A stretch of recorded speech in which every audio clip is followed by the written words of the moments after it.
Bonjour, Twitch, bonjour, YouTube dans le futur et bonjour Floriane.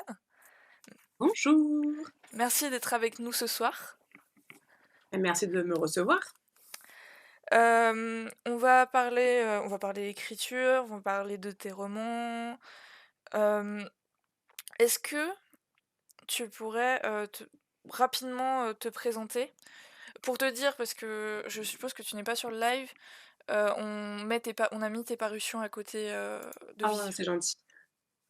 Eh ben, je m'appelle Floriane Soulas, je suis autrice, d'imaginaire depuis 2018. Enfin, j'ai commencé à publier en 2018 et à la base, je suis ingénieure dans l'aéronautique et du coup, à côté de ça, j'écris des livres de SF principalement, mais pas que et j'ai écrit, notamment Rouille qui est du steampunk, Les Noces de la Renarde qui est du fantastique, japonais et Les Oubliés de Lama et Tonnerre qui sont tous les 2 de la SF.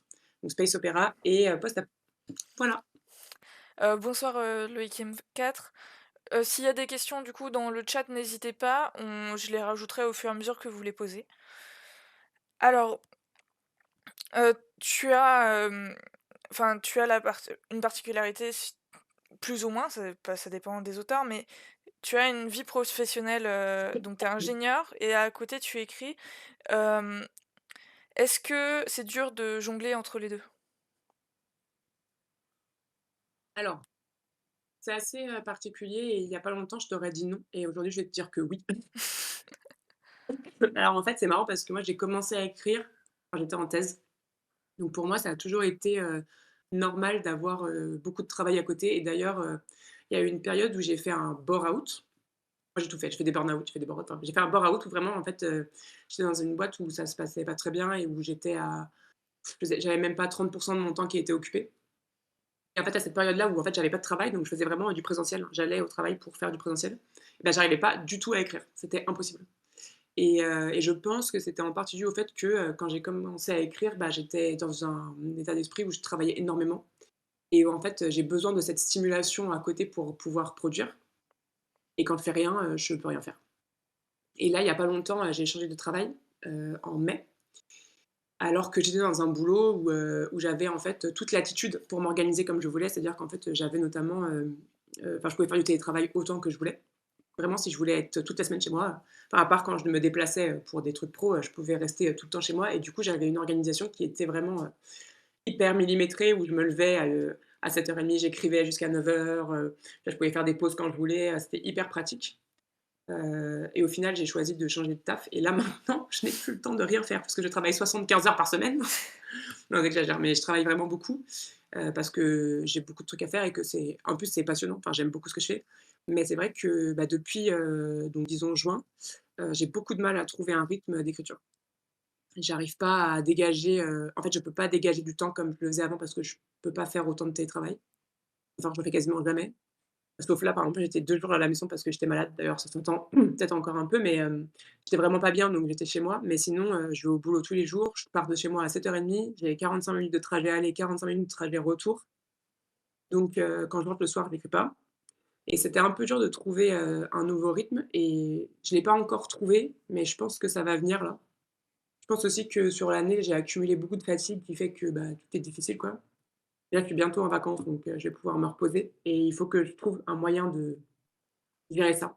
Au tout début, là, en mai-juin, j'ai essayé, la technique et c'est marrant parce que j'ai rencontré quelqu'un ce week-end qui fait ça, un salon, une autrice qui se lève à 5:30 le matin pour écrire, jusqu'à, 7:30 ou 8:00 et qui après va bosser et je l'ai fait pendant, 1 mois et demi, 2 mois et ça m'a cassé, mais genre en 5 000 morceaux. Vraiment, j'avais plus d'énergie pour rien. À 9:00, j'étais au lit, enfin, en fait, c'était bien parce que le matin, c'est mon heure pour écrire. Je suis plus productive le matin, donc une fois que je suis réveillée, j'écris, il y avait pas de problème.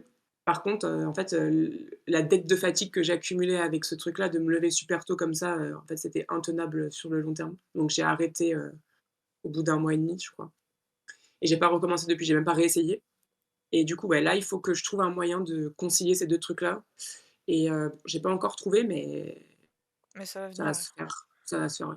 Bah, au moins de toute façon en testant tu vois ce qui ne fonctionne Oui, pas. ah mais c'est ça, ah mais Donc c'est ça. En fait, je pense que heu, si j'avais moins de fatigue accumulée depuis un certain temps, tu vois?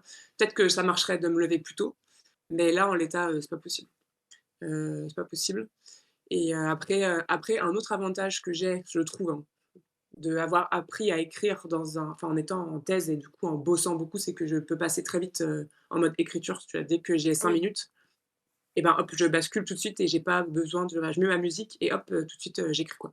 J'ai pas vraiment de problème, à passer d'une activité à l'autre, je peux me concentrer très vite, sur ça. Donc ça, c'est pas mal parce que je sais que même si j'ai que 30 minutes dans la journée, bah, je vais écrire ce qu'il faut que j'écrive dans ces 30 minutes-là, quoi. Bah, ça, Et c'est ça, c'est déjà bien. un avantage. Ouais, c'est un méga avantage parce que quand bah, et encore, je me dis: «Moi, j'ai qu'un boulot, j'ai pas d'enfant». Mais je me dis les gens qui ont des gosses, un mec, ou une meuf, et qui en plus ont un boulot à côté et qui veulent écrire, si tu as pas, à mon avis, cette capacité soit à te dégager du temps et à faire accepter à ton entourage que tu as besoin de ce temps-là et qu'il faut pas te déranger, soit à genre maximiser chaque instant de libre que tu as, c'est infaisable, quoi. Bah et puis même maximiser chaque instant, je pense que c'est une pression, de malade, enfin, c'est pas Ouais, tenable sur la durée. ouais. Non, Parce c'est sûr. qu'après, on se dit: «Ah bah, ah non, j'ai perdu 1 minute». Enfin, moi, je suis ce genre de personne à vouloir Ouais. maximiser chaque instant Mmh. et on me dit: «Tu vas te calmer, tu vas aller Ouais. faire une sieste». Donc Mmh. après, non, mais après, il faut trouver un modèle viable pour chacun. Mmh mh. Ouais, mais c'est pas facile, hein. C'est pas facile, je trouve que même dans l'écriture, on nous je vais pas dire qu'il y a une espèce de course à la performance, mais un peu quoi. Enfin, en tout cas, il y a une injonction un peu à une certaine productivité avec, tu vois? Et pourtant je l'ai fait, hein, mais des trucs comme le nano ou plein de choses comme ça Oui, où en fait on t'encourage à être productif. Sauf qu'en fait à la base c'est de l'art, tu vois? Il y a pas de productivité dans l'art, quoi. Et le fait est que quand tu te professionnalises et que, bah, il faut essayer d'en vivre, ben, ce qui n'est pas mon cas, tu vois? Mais quand tu t'engages sur certains trucs, bah, en fait, tu as cette notion de productivité quand même qui rentre et je trouve qu'il se banalise vachement, ces temps-ci, enfin de plus en plus, je trouve dans les discours de gens que je connais et même pas, c'est pas une critique, hein, c'est pas, forcément conscient ou mal, mais enfin je trouve qu'il y a vachement cette notion de productivité, de combien tu as écrit, combien tu publies, et du coup, bah, en fait, ça dénature un peu l'acte de création et ça, je m'en suis rendu compte récemment et là, tu vois, je suis en train de finir un manuscrit et je me dis qu'il faut que je sois productive parce que faut que je finisse et en même temps, tu vois, cet après-midi, j'étais fatiguée, j'y arrivais pas, et je me suis dit: «Bah, c'est pas grave, j'ai pas fait le quota de mots prévus, mais j'ai écrit un peu et ça suffit» et je pense qu'avec le temps, je commence à lâcher un peu plus prise sur ça. Je m'accorde, plus de je suis plus sympa avec moi-même sur ce truc-là, tu vois? bah, en fait, d'un côté, on a l'injonction à la productivité, enfin, à partir du moment où on écrit, on a, oui, cette injonction un peu, insidieuse qui vient, via les Mmh, réseaux, enfin, il y a le write-over, après il y a le nano, en fait, il y a tout qui s'enchaîne et puis maintenant il y en ouais. a en mai, il y en a tous les mois. Surtout Si on qu'en plus, ouais, ma maintenant il y en a tous les mois, mais en plus, enfin, tu vois, donc tu as le Preptober, tu as les trucs de Writober, tu as, le nano, tout ça, c'est en fin d'année. Je veux dire, en fin d'année, on est tous cramés, en fait. oui, Donc c'est déjà, une demande d'énergie en plus, à fournir parce que, il commence à faire nuit, il fait froid, tu as toute ton année dans les pattes. Enfin, en fait, c'est presque le pire moment pour faire ça parce qu'on est déjà un peu en bout de course là et non, il faut mettre un méga coup de collier sur la fin. Je trouve que oui et puis après ou alors aussi, c'est moi il y a beaucoup d'appels à texte qui, tombent, fin d'année. qui tombe à ce moment-là. Bah, ouais et moi je me dis alors ça se trouve c'est moi qui vieillis parce que je me dis: «Putain mais il y a 5 ans, j'avais vachement d'énergie», il y a 5 ans pour te dire attends, true story, j'ai rédigé ma thèse la journée et je m'interdisais d'écrire le nano pendant la journée, ça veut dire que je le faisais le soir en rentrant. Donc c'est-à-dire que je faisais toute ma journée de taf et le soir, il fallait que j'écrive, 2000 mots là. Mais j'étais une tarée en fait. Et là récemment, j'ai fait: «Non mais c'est pas possible, on va pas faire ça. Ça non» et je me dis: «Mais soit c'est moi qui vieillis et qui ai plus d'énergie», ce qui est pas à exclure, soit en fait, je me suis rendu compte qu'on faisait des trucs complètement ouf et que ça n'avait pas de sens de s'imposer un rythme comme ça, je sais pas. Bah, ça je pense Après que ça n'a pas de sens. Après quand on a les capacités et l'envie, peut-être que ça enfin, en oui, fait, on produit et du ouais, coup, on progresse d'une certaine manière. mmh, Ou enfin, si on arrive à avoir ouais, du recul sur ce qu'on fait, ça nous mmh fait mh. produire donc on est obligé de Ouais, c'est vrai. Et après, aussi, il y a un truc de changement d'atmosphère un peu, je trouve, le monde est enfin, tu vois, les réseaux sociaux et même la communauté littéraire et nous aussi, on change et j'avais cette impression que le nano, il y a tu vois, quand je faisais ça en 2015-2016, enfin, c'était il y a quasiment 10 ans, mon Dieu et ben, il y avait pas la même ambiance. Il y avait un truc un peu plus, je sais pas, c'était pas forcément plus sain, mais c'était vraiment, on était là tous ensemble à se tenir au courant de ce qu'on faisait, on en parlait et tout. Et alors que je trouve qu'on est de plus en plus connectés, mais on n'a plus cette connexion qu'on avait à ce moment-là. Il y a je sais pas, il y a un truc qui s'est un peu perdu, il y avait une espèce d'engouement, c'est d'émulation collective hyper forte, je trouvais, autour du nano. Alors que là, aujourd'hui, tu vois, c'était le nano pendant un mois et sur mon Twitter, j'ai vu quasiment personne parler du nano. Alors je me connecte, quasiment plus ou très peu sur Twitter parce que c'est pas très bon pour ma Oui, santé mentale, mais en fait, quand je me connecte, je vois personne, parler du nano comme ça aurait pu c'était le cas il y a 7-8 ans, tu vois? Il y a plus ce mais truc-là un peu.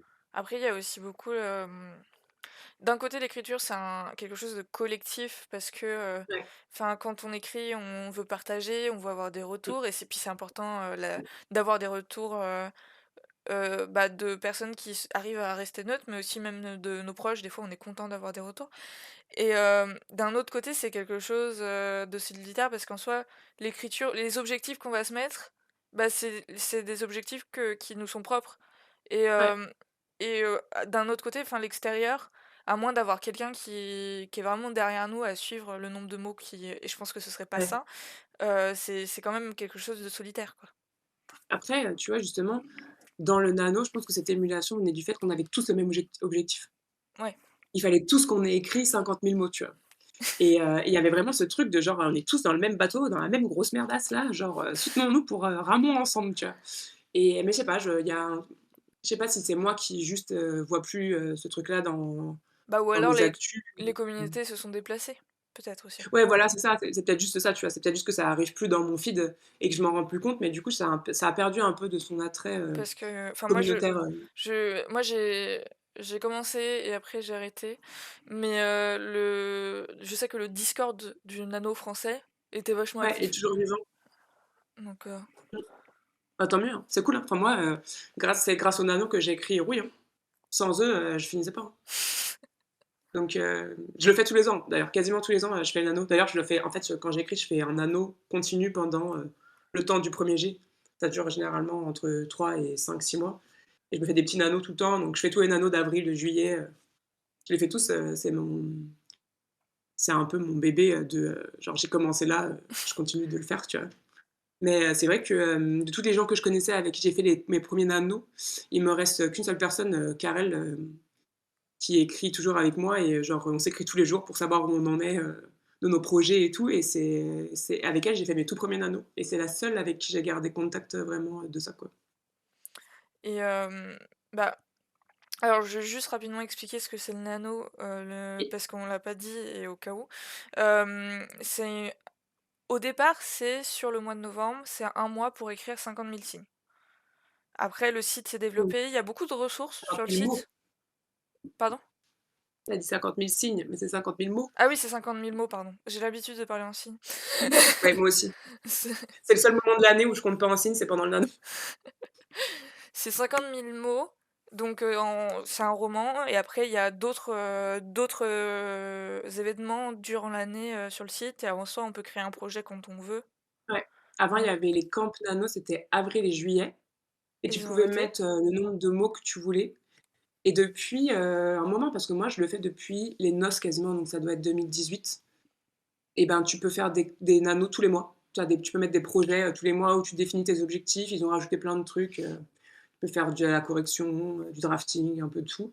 Et moi, je l'utilise, tout le temps, ce truc-là. J'ai 50 milliards de projets dans ma page projet, de trucs que je fais. Genre pour Tonnerre, il y en a, et pour les Lama aussi, je crois, j'en ai 7 ou 8. Comme ça, genre, c'est le temps d'écriture tous les mois, j'en fais un, tu vois? Je me mets des objectifs que je change au fur et à mesure. Genre, des fois, je me dis: «Ah ouais, je vais être ambitieux, je vais mettre 35 000 mots». Puis, très vite, je le réduis à 25, tu vois? Ou à 30, comme ça et juste pour traquer, en fait, combien j'écris et me motiver à pas lâcher, tous les jours. Et du coup, en fait, c'est quelque ch enfin, à chaque fois que tu commences un projet, c'est quelque chose que tu définis? Des objectifs, ben, en mots du coup ou en signes? Non, en fait, ce que je fais alors, moi, j'aime bien ce format de devoir, rentrer en fait, j'aime beaucoup l'interface du nano, du site. Je sais pas pourquoi, mais elle me plaît cette interface-là, je la trouve bien et en fait, quand j'écris, comme j'aime pas écrire le premier jet, mon but, c'est de vomir le premier jet le plus vite possible. Du coup, je me force à écrire, tous les jours. faut que j'écrive tous les jours, tous les jours, tous les jours parce qu'il faut que ça sorte, il faut que je le sorte pour pouvoir le corriger, qui est la partie vraiment intéressante pour moi, la correction. Et du coup, ça m'aide de savoir que je dois rentrer et que je peux voir ma courbe, tu vois? En fait, ça fait Oui, un truc un peu OK. officiel, que ça soit pas un tableur Excel que j'ai fait moi, que je vais jamais utiliser. Et du coup, donc en fait, je fais un projet tous les mois. Généralement, je définis à chaque fois entre, 20 000 et 35 000 mots. Mais en fait, comme je peux les changer, tu vois? Si je vois que j'avance pas trop, je réduis un petit peu parce que ça me déprime trop d'avoir une courbe trop différente. Donc je réduis. Mais alors, fun fact, je remplis jamais mes objectifs. C'est-à-dire que généralement, quand il me reste entre 1 000 et 3 000 mots, j'arrête. Je fais une pause et je commence un nouveau projet, tu vois? Et du coup, tu travailles toujours sur un même projet? Enfin, quand tu te définis une période, tu te dis: «Bah, je vais travailler sur ce projet pendant Ouais, cette période» et ouais, après, si tu arrêtes, bah, tu fais sur un autre, tu reprends ce ouais. projet, OK. En fait, si je commence un projet de roman, je vais faire que ça. Jusqu'à ce que j'ai fini le premier jet. Donc ça prend, ouais, entre 3 et 6, 7 mois. Après, ça m'arrive, je fais une pause d'au moins 1 mois si je peux, 1 ou 2 mois. Des fois, je fais même, 3 à 4 mois de pause. Ça dépend du planning, de combien de temps j'ai pour rendre le projet. Et là, à ce moment-là, pendant cette pause, souvent j'écris des nouvelles. Ça me permet de penser à autre chose, sans me lancer dans un truc qui va être, très demandeur en termes d'implication en temps, quoi. Donc ça OK. m'arrive souvent, j'écris 2 3 nouvelles, dans ce mois ou 2 3 mois de pause et après je corrige et par contre quand je corrige, je fais que ça non plus. Je suis très monotâche. J'ai besoin d'être vraiment immergée dans mon univers, pour écrire, quoi. OK. Je peux pas avoir, 2 projets en parallèle. Bah, ça m'est arrivé une fois, bah, ça m'est arrivé pour les noces où j'étais en train de corriger Rouille et j'ai eu tout le synopsis des noces qui est arrivé d'un coup dans ma tête. Un peu genre révélation divine, tu vois? Et là, je me suis dit: «OK, c'est la merde» parce que vraiment, genre je sentais que j'avais une bonne histoire, je le sentais, tu vois? Et je me suis dit: «Mais si j'arrête de corriger, je reprendrai pas», enfin, genre j'avais peur de pas reprendre. Ah oui. Donc en fait, ce que je me suis dit, c'est que j'ai dit: «OK, bon, je prends, quelques jours», je crois que j'ai pris 4 jours ou 5 jours et j'écris le synopsis auquel je suis en train de penser là et après je reprends et vraiment genre, pareil, j'ai craché, 10 pages, genre j'écrivais, tout le synopsis comme ça et après je l'ai posé et j'ai repris mes corrections et je me suis dit: «Il faut pas que ça dure trop longtemps». Enfin, en tout cas, tu vois, il faut vraiment que je Oui. finisse. J'avais vraiment ce sentiment que et c'est un truc qui je trouve enfin moi en tout cas, ça me fait ça à chaque fois, il faut pas que je lâche et il faut que j'aille au bout. Si je vais pas au bout, j'ai peur de lâcher le truc en cours de route, tu vois? Donc je me force à toujours finir ce que je commence. Voilà, toujours finir ce que je commence OK. et ça passe par, supprimer toute distraction qui pourrait m'empêcher de finir ce que je commence. Et ça t'arrive pas, enfin, là, t'as eu l'idée pour les noces, mais il y a pas d'autres fois où ça t'est arrivé d'avoir genre une grosse idée ou plusieurs idées dans un projet? Si, si, ça m'arrive, mais en fait, je fais confiance à mon cerveau pour, retenir ce qui sera vraiment important. OK. Je me dis, en fait, tu vois, souvent, par exemple, j'en parlais avec qui? Avec quelqu'un il y a pas longtemps et je disais: «C'est marrant parce que toutes les idées que j'ai eues au début d'un projet, vraiment les premières idées, c'est des trucs que j'ai toujours éliminés à la correction». Donc toutes ces toutes premières idées, du roman, ça reste jamais et en fait, je pense que quoi, quand tu es créatif, tu as souvent plein d'idées ou plein de trucs qui disent: «Ah, ce serait marrant si j'écrivais un truc sur ça ou sur tel sujet ou machin» et en fait, je me dis: «Si l'idée reste, c'est que ça sera une bonne idée». Mais ça peut être dans 1 an ou 6 mois, tu vois? Genre, je pense qu'il faut laisser le temps aux bonnes idées de, tu sais, maturer, de surnager et en fait, si dans X mois, elle est toujours là, l'idée, c'est que c'est probablement un truc que tu vas avoir envie d'écrire et du coup, quand j'ai des idées comme ça, je note jamais rien. Je laisse, genre, j'y réfléchis un peu comme ça, mais je les laisse faire leur vie et je me dis: «De toute façon, quand elle aura suffisamment grossi dans ma tête, ce sera un roman, quoi». Oui. Mais j'ai pas trop cette tentation du shiny new project, tu vois? Genre, en fait, je sais que c'est là, quelque part et si ça doit devenir quelque chose, ça deviendra quelque chose tout seul, derrière, tu vois, dans ma tête, ça va se faire tout seul, quoi.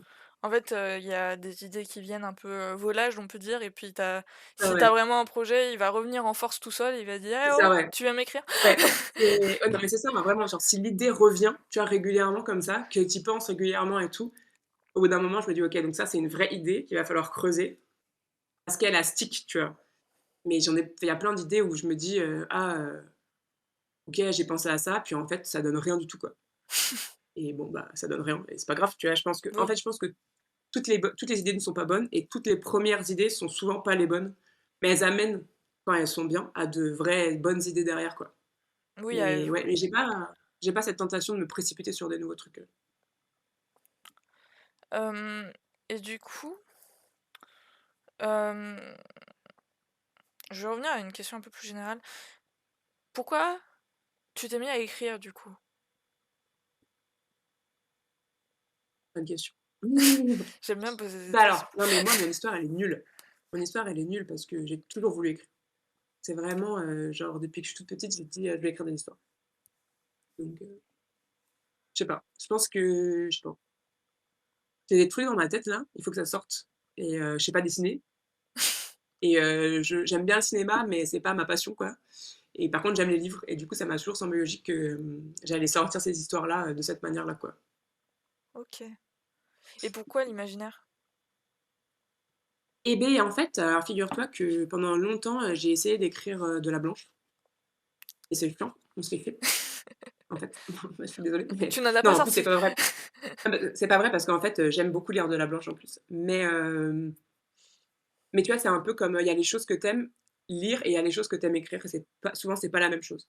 Par Oui. exemple, moi j'adore la fantaisie, mais je sais pas en écrire. J'ai essayé, j'y arrive pas. Par contre, j'adore en lire, quoi et en blanche, il y a plein de trucs que j'aime mais en fait, j'ai pas envie d'écrire des choses qui me font penser à ma vie de tous les jours. Ça m'emmerde. Et j'ai envie non, mais c'est vrai, j'ai envie de voyager et je dis souvent, que quand on me dit: «Ah, mais tu écris que des livres dans des genres différents, pourquoi?» Je fais: «Mais en fait, c'est ma façon à moi de voyager aussi et de me sortir de mon quotidien», tu vois? Oui. Et je me verrais pour l'instant, en fait, je sais qu'un jour j'y viendrai, au «contemporain» entre guillemets, mais pour l'instant, j'ai encore besoin de cette évasion-là et de pas penser en fait, j'ai l'impression que mon quotidien, il est pire que les trucs de fantasy ou de SF que je peux écrire, tu vois? D'une certaine manière et en fait, cette espèce d'horreur un peu quotidienne, elle est plus difficile à écrire qu'un truc hyper horrible comme Tonnerre, par exemple, où, tout le monde est en train de muter et c'est la fin du monde, tu vois? Bah, et Et ben, heu c'est plus et pour l'instant, difficile, pardon, je te coupe. je sais pas. Non, non, vas-y, vas-y. C'est plus difficile, p aussi parce qu'on est plus proche, donc on a moins de recul C'est sur les ça, choses. voilà. Alors qu'un Il y a moins univers de qu'on recul. invente et ben, on a déjà ce recul parce qu'on se dit: «Ah et si?» Et c'est Et quelque chose de vraiment différent. ouais et du coup, pour l'instant, en tout cas, ça me paraît plus facile comme ça. Mais j'ai des idées, hein. En fait, pareil, tu vois, j'ai 2 ou 3 idées de romans, enfin de thèmes et de trucs que je voudrais développer, mais pour l'instant, ça vient pas. Je sais que ça viendra. Je sais qu'il faut l'écrire dans un truc plutôt contemporain et pour l'instant, ça me vient pas assez naturellement ou j'ai pas trouvé le ton qu'il fallait mais je désespère pas, hein. Enfin, en fait, je me dis: «Si ça doit arriver, ça arrivera et sinon j'en ferai une histoire de SF», tu vois? C'est pas Ouais. grave. Mais pour l'instant, c'est vrai que, je me sens plus libre et plus tranquille, dans un univers, imaginaire que dans du contemporain. Et justement, ça m'amène à une question, quand tu as une idée, est-ce que tu sais directement quel, genre ça va être? Ou est-ce que c'est plus un thème, un personnage que tu veux développer Mmh. et après tu te dis: «Ah bah, en fait», quand tu le développes et bah, tu te dis: «Ah bah, en fait, ça va là, quoi». C'est Alors, c'est une bonne question.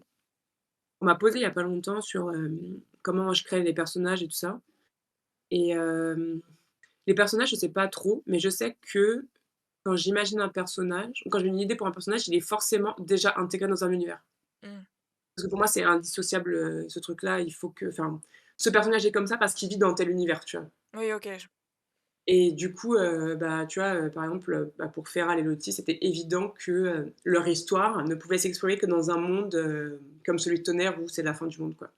Et pareil, celui de Kat, qui est une scientifique dans Les Oubliés d'Ama, c'était évident que, il fallait qu'elle soit ailleurs dans cette espèce de monde clos un peu bizarre, et qu'elle avait aussi envie d'explorer cette espèce de huis clos chelou.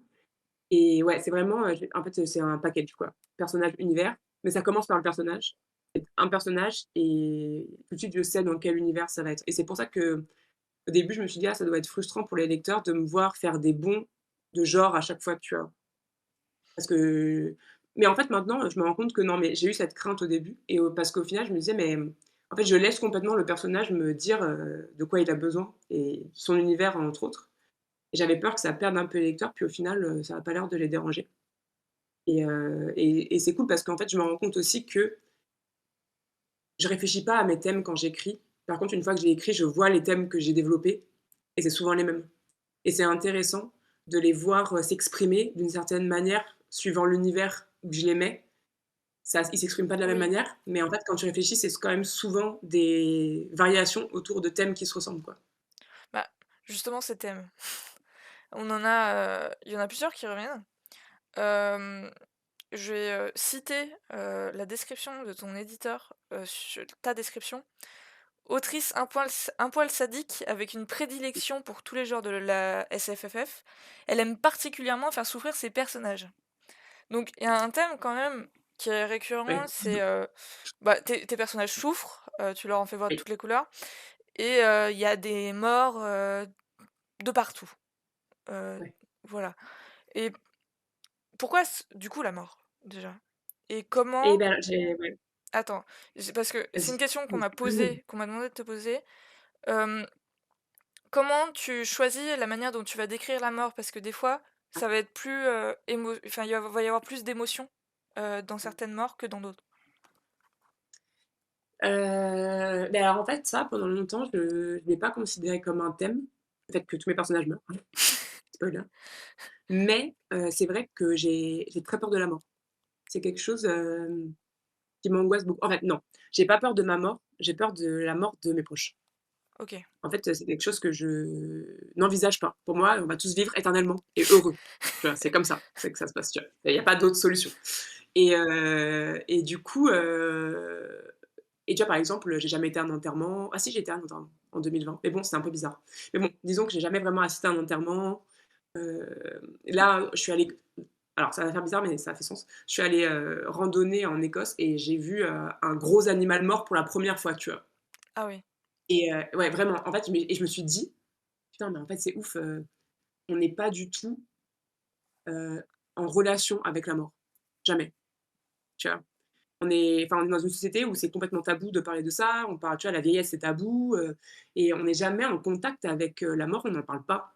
On pense, enfin, tu vois, on nous parle que de trucs pour pas vieillir, pour rester jeune et tout. Alors Ouais. qu'en fait, c'est normal, enfin, c'est non, enfin, ça me fait peur, mais c'est quelque chose qui va arriver forcément. C'est inévitable, tu vois? Et on fait comme si ça n'existait pas. Et là, j'étais devant cette espèce de cadavre, pardon, c'est pas c'était cadavre de très gros moutons, voilà, et je me suis dit: «Waouh, j'avais jamais vu un cadavre aussi gros, aussi près». Il a fallu que je l'enjambe, quoi. Et bah, c'était très bizarre. Ah Et oui, là, je me oui. suis dit: «En fait, meuf, il y a un truc qui va pas là avec, ta relation à ce truc-là». Et effectivement, je pense qu'en fait, moi, je me suis dit pendant longtemps que j'avais besoin de mettre mes personnages face à des situations vraiment très, violentes et enfin et à les mettre en relation avec la mort parce que et je pense que c'est vrai, hein, que j'ai besoin de les pousser dans leur retranchement pour faire sortir les trucs que je veux qu'ils expriment. Parce que moi, je suis comme ça, en fait, je j'exprime pas énormément, les choses importantes. Par contre, quand tu es en situation vraiment où tu es poussé à bout, bah, c'est obligé, il faut que ça sorte, quoi. Donc j'ai tendance à dire que je pousse mes personnages pour vraiment faire sortir ce que j'ai besoin qu'ils aient à sortir et en même temps, je pense qu'il y a un truc de confrontation à la mort par proxy dans ce truc-là, tu vois? De se dire: «Bah, qu'est-ce que tu ferais toi, là, en fait, tu as Oui. forcément un peu de toi dans ce que tu écris. Comment tu te projettes toi face à une situation, de mort violente ou d'agression ou chose comme ça? Parce qu'en fait, on n'y est jamais confronté, Oui, non, jamais non, c'est sûr. Bah, même, et dans les écrits, c'est rare. C'est pour ça que enfin, je l'ai mis en thème, mais pour moi, c'est pas un thème, mais oui, c'est tu représentes quelque chose qui est réel parce que la mort, c'est présent partout. C'est juste qu'on nous ouais, la cache partout, globalement. ça, on nous la cache partout et tu vois, par exemple, dans Rouille, il y a cette scène, à la morgue, où, Mmh. Violante descend voir le cadavre, de quelqu'un à la morgue et en fait, j'ai longtemps hésité parce que en fait, il y a un tout petit passage où, ils vont à la morgue et elle dit à son Mac, Léon, elle dit: «Bah, on va pas sur l'île de la Cité». Et lui, il lui dit: «Ah non, non, les cadavres dans cet état-là, on les amène ailleurs». Et en fait, ça m'avait fasciné ce truc-là. C'est que dans les années 1900, l'île de la Cité, on exposait les cadavres des noyés Oh. pour que les gens puissent venir les reconnaître, pour qu'on sache qui c'est. Et ce truc-là, donc en fait, tu pouvais aller te promener sur l'île de la Cité et il y avait, des grands présentoirs avec des fenêtres, enfin vitrées quoi, où tu passais voir les cadavres qui avaient été repêchés dans la Seine, en espérant que quelqu'un allait identifier ces gens.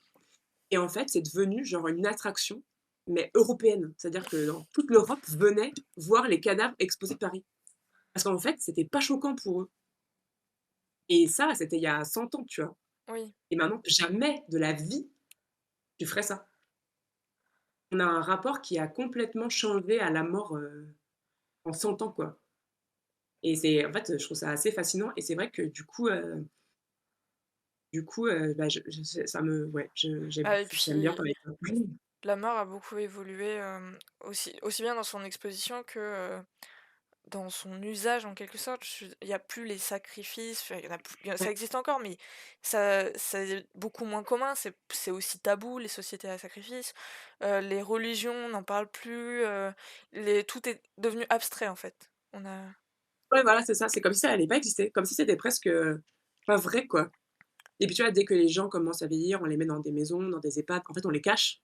mmh, On les cache, il y a un truc avec ça, qui et de plus en plus, j'en prends conscience que il y a un sujet sur ça et ça me questionne et c'est vrai que, la violence, ça me questionne aussi beaucoup, je trouve qu'en fait, c'est pareil, on est dans une société où on peut pas exprimer, notre violence et en même temps, on vit dans une société qui est extrêmement violente. oui. On est micro-agressé tout le temps, tu vois? Genre, et en fait, c'est pas une violence qui est vraiment frontale. Alors que ce serait peut-être plus sain d'avoir un peu plus de violence frontale, je sais pas, mais enfin, je sais pas, il y a un truc tout ça et c'est vrai que ça catalyse beaucoup d'interrogations que j'ai et qui se retrouvent dans ma manière de torturer mes personnages. Je me dis: «Mais moi, je sais pas comment je réagirais dans cette situation-là». Je m'imagine réagir d'une certaine façon, mais en fait, Bah, on peut pas je sais savoir. pas quoi. Je peux pas savoir.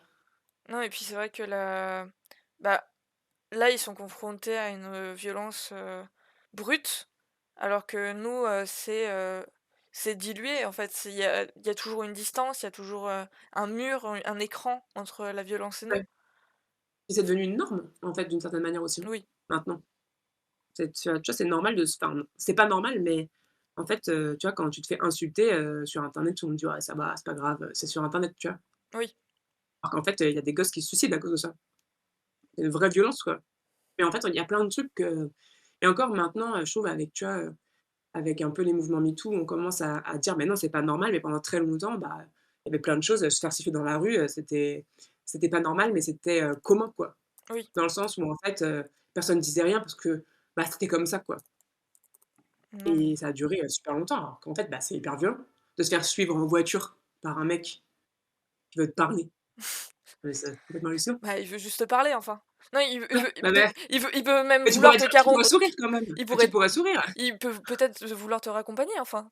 Bah, voilà, enfin, tu vois? Avec en toute gentillesse. Enfin bon. Bah, évidemment. Autre thème, que j'ai perdu ma question. Je vais la retrouver. Hem, je vais pas la retrouver parce que, s non, j'ai si. La thème, qu'on a enfin, tu l'avais abordé à la rencontre, au nuage vert, c'est, il y a beaucoup la mutation, la Mmh, transformation et le questionnement aussi, finalement sur le futur de l'humain. mmh mh. Pourquoi, tu réfléchis à ça? Bah, déjà, alors, je trouve que toutes les questions autour du corps humain, c'est hyper fascinant. Que ce soit, ça peut être très simple, tu vois? Mais par exemple, le tatouage, Mmh, bah, moi, je suis tatouée et en fait, c'est marrant comment déjà de voir qu'on met pas tous la même chose dans la même pratique. Il y a des gens qui vont se tatouer juste parce qu'ils trouvent ça joli, mais en fait, c'est déjà une modification du corps, tu vois? Et il y en a qui vont mettre des trucs dedans, il y a des gens qui se font couper la langue en 2. Enfin, moi, je trouve ça fascinant, c'est incroyable et je trouve qu'en fait, il y a un truc, vraiment, du corps, qui tu vois, qui est à la fois limitant et qui permet beaucoup de choses. mmh, Dans le sens où on est limité dans cette enveloppe-là, mais en même temps, on peut en faire des choses, tu vois? Et ça pose la question, je trouve, le corps, c'est vraiment un truc qui est fondamentalement lié à la notion d'humanité. On se définit en tant qu'humain à l'intérieur de cette enveloppe-là oui, et pour moi, pendant très longtemps et maintenant je commence à revenir un peu sur cette pensée-là, je me suis toujours dit, enfin, pendant très longtemps, je me suis dit: «En fait, dans l'avenir de l'humanité, il y a 2 voies possibles, c'est les IA ou la transhumanité». Mais en fait, je pense que c'est impossible de faire un choix. Enfin, En tout cas, là, on se dirige vers les 2 en parallèle, même si, par exemple, dans l'ODA, j'ai fait le choix de dire que l'humanité a décidé d'interdire les IA et à cause de dérives, l'audace et les oubliés de Lama du coup pour, et le pardon, oui, les lamas. Ouais, c'est vrai que je tonnerre, c'est Toto. Et que ouais, qu'en fait, ils avaient fait ce choix d'interdire ça, donc forcément, l'humanité se rabat sur tout ce qui est, méta-humanité. Mais en fait, la méta-humanité, on est déjà dedans. C'est Oui, les lunettes, tu vois? En fait, mais basiquement, en fait, c'est des lunettes. C'est, les pacemakers, c'est, les appareils auditifs, c'est les prothèses, c'est les hanches, enfin vraiment, en fait, on est déjà dans la modification du corps, quoi. mais Et on va même sans aller jusqu'à l'implant ou l'ajout, moi je pense, certains médicaments qui sont des enfin, moi je dois prendre une piqûre pour marcher toutes les semaines, ouais, d'une certaine manière, c'est la méta-humanité. bah, exactement. En fait, dans la «nature» entre guillemets, tu aurais été moins, en capacité que d'autres, tu Oui, vois? Et peut-être que tu aurais vécu moins longtemps, parce que tu aurais été, en fait, ou alors il aurait fallu que la société t'aide oui, d'une autre manière, tu vois? En compensant, bah, un handicap ou tu vois? Par exemple, moi, j'y vois rien, oui. bah, je peux pas les chasser parce qu'en fait, je reconnais pas ma mère à 3 mètres. Donc ça sert à rien, je pourrais la tuer, tu vois? Enfin, vraiment, Non c'est mais une voilà. incapacité. Et en fait, on est déjà dedans et du coup, ça posait et en fait, pendant longtemps, je me suis dit: «C'est 2 sujets très différents», tu vois? Et l'année dernière, j'ai lu, notamment, la séquence Hartmann OK. de Saul Pandelakis chez Guattari, que je vous conseille à tous de lire parce que c'est un bijou. Il Et en est fait, ça m'a un ici. peu ouais, il est trop bien. Et ça m'a un peu explosé le cerveau parce que, notamment, il y a toute cette réflexion du corps des IA. Et moi, j'étais là, genre, mais j'avais jamais réfléchi à cette question comme ça, tu vois? Et en fait, donc dans le roman, on suit notamment une robot, enfin une IA, enfin oui, une robot, une femme robot, une IA, qui est en fait une IA trans. C'est-à-dire que quand elle est née, elle était considérée comme un homme, sauf que quand elle s'est incarnée dans un corps, parce que les IA peuvent s'incarner dans des corps, et ben, en fait, elle s'est rendue compte qu'elle était pas un homme et qu'elle était une femme. Donc elle a opéré un changement d'identité et elle est une IA trans. Et en fait, déjà, j'étais là genre, c'est déjà genre beaucoup de questions, tu vois? Et en fait, à un moment dans le roman, il y a tout ce mouvement des IA qui dit: «Mais en fait, pourquoi?» Parce qu'en fait, quand ils se transfèrent dans un corps, bah, ils expérimentent aussi des limitations. Avant, ils étaient ouverts au réseau, maintenant, ils sont limités dans ce corps-là avec, une mémoire, limitée, des processeurs limités, des composants qui vont vieillir et qu'il faut changer. Enfin, en fait, ils expérimentent une certaine forme de mortalité, quoi, qui est artificielle, mais qui Oui. existe. Et il y a toute cette question de: mais pourquoi les IA, choisissent de s'incarner dans des corps qui ressemblent à des humains? Et pourquoi elles ne créent pas leur propre idée du corps de l'IA? J'étais là genre: «Mais, c'est un truc de ouf». Et en fait, je me dis: «Bah, en fait, ça rejoint, l'humanité». Genre, c'est-à-dire que nous, on est déjà dans cette, pour moi, on est déjà dans cette réflexion-là de dire: «Mais pourquoi on se contente d'un corps humain?» Alors qu'on pourrait imaginer des corps différents. Maintenant, on a la possibilité, on peut greffer des choses, on peut créer des clones. Enfin, en fait, on est déjà en train d'aller vers ces trucs-là Oui, de clonage, des trucs comme ça. mais Et donc en fait, à quel moment on garde la même on forme. garde une enveloppe, comme ça, tu vois? Et je me dis: «En fait, ça, c'est un truc qui va forcément dégénérer à un moment». Et en fait, tout est un peu interbriqué, tu vois? C'est comme cette volonté aussi des humains d'aller se transférer dans un réseau, Oui, pour s'expandre et tout. Ça me faisait penser à Carbone et Silicium, enfin la BD et tout. Et je me dis: «En fait, bah, c'est passionnant parce qu'en fait, on en revient toujours à cette enveloppe physique qui à la fois ouvre sur une humanité, parce que l'IA se sent "humaine" entre guillemets en rentrant dans un corps mmh, physique limité, et en même temps, donc ça veut dire que ça lui ouvre des choses et en même temps ça la confine dans un truc. Et nous, on est pareil, en fait, on est là avec notre corps qui sent tout, qu'on peut modifier, qu'on peut faire, et en même temps, on n'arrive pas à se détacher de ce truc-là. Donc ça veut dire qu'il y a vraiment une question profonde qui lie l'humanité avec la notion du corps, après le corps et c'est aussi, hyper intéressant. la notion qui vient avec, l'enveloppe limitée, il y a aussi, l'individualité. Mmh. Alors Bah je oui, sais bah, qu'est-ce qui fait, que toi, tu es cette oui, personne-là, tu vois? je sais C'est plus aussi parce que dans tu as, ce visage, oui, ces traits-là, tu vois? Et par exemple, j'en parlais en conférence de Zootopia et je dis: «C'est incroyable de se dire qu'on est tous uniques». C'est-à-dire qu'en fait, tu es la seule personne à être toi, oui, dans tout l'univers entier. Tu es unique et en même temps, tu es semblable, c'est-à-dire qu'en fait, on va ressentir les mêmes choses, on va faire des expériences totalement similaires sur plein de choses et sur d'autres, pas du tout. Et tu vois, on peut se retrouver sur certaines choses et être complètement différente sur d'autres. Et genre, il y a une espèce de ouais, ce truc-là de l'humanité, qui est assez, fascinant, je trouve. et qui ne peut s'exprimer que parce que tu as une individualité physique aussi, tu vois? Tu Oui, es toi, bah et on n'est physiquement. pas tous reliés, on ressent pas tous les mêmes Ça, émotions au même moment, ça, donc ça, je trouve ça fascinant. Le corps, c'est fascinant, je trouve. puis c'est d'une Un peu effrayant, on complexité, comprend pas tout, tu vois? Ouais, oui. et ouais, c'est un peu effrayant. On comprend pas tout et en même temps, genre, par exemple, je regardais une vidéo Arte parce que ma passion, c'est les vidéos d'Arte et c'était C'est une sur très bonne la passion. créativité. Ouais, sur la créativité et il y avait une nana, une neurophysicienne qui disait: «Ah, mais pendant longtemps, on a dit qu'il y avait, l'hémisphère droit du cerveau qui avait, une créativité plus, je sais pas quoi, cartésienne ou je sais pas quoi et Mmh. l'hémisphère gauche qui avait un autre type de créativité» et elle dit: «Aujourd'hui, on revient sur ça» et elle dit: «C'est vrai pour certaines choses, mais on se rend compte que pour les gens très créatifs et ben, en fait, c'est une interconnexion complète des 2 hémisphères. Il y a pas de séparation». Ah ouais. Donc en fait, on comprend pas, tu vois? Et j'étais là genre: «Mais c'est ouf, ça veut dire qu'en fait, on sait rien. On sait pas», tu vois? Bah, globalement sur C'est le cerveau, on sait pas grand-chose. on sait pas grand-chose et c'est fascinant. Je me dis: «Mais c'est fou». On sait où il est dans le corps, Voilà, c'est ce qui est déjà pas mal. c'est déjà pas mal, Mais mais ouais, il y a enfin, je trouve que c'est fascinant de se dire, c'est ton outil numéro un de tout pour comprendre, sentir, percevoir, respirer et tout et en fait, on sait pas comment ça marche. On sait des choses, mais on comprend pas tout, tu vois? oui. Non, c'est vrai que c'est fascinant. Hem et en fait, je prends des questions un peu, selon la conversation. Hem, quand tu bah, justement, quand tu écris, là, tu parles de documentaires, est-ce que tu, fais des recherches? Ou est-ce que, bah, ou est-ce qu'il y a des sujets, que tu maîtrises, hein, ça peut arriver aussi enfin, ça peut arriver aussi. Après, on peut toujours avoir envie de vérifier ou d'approfondir ses connaissances et à quel point tu vas pousser tes recherches? Alors moi, j'ai compris très tôt qu'il fallait pas se laisser embarquer dans la recherche. Oui. Il faut savoir arrêter la recherche.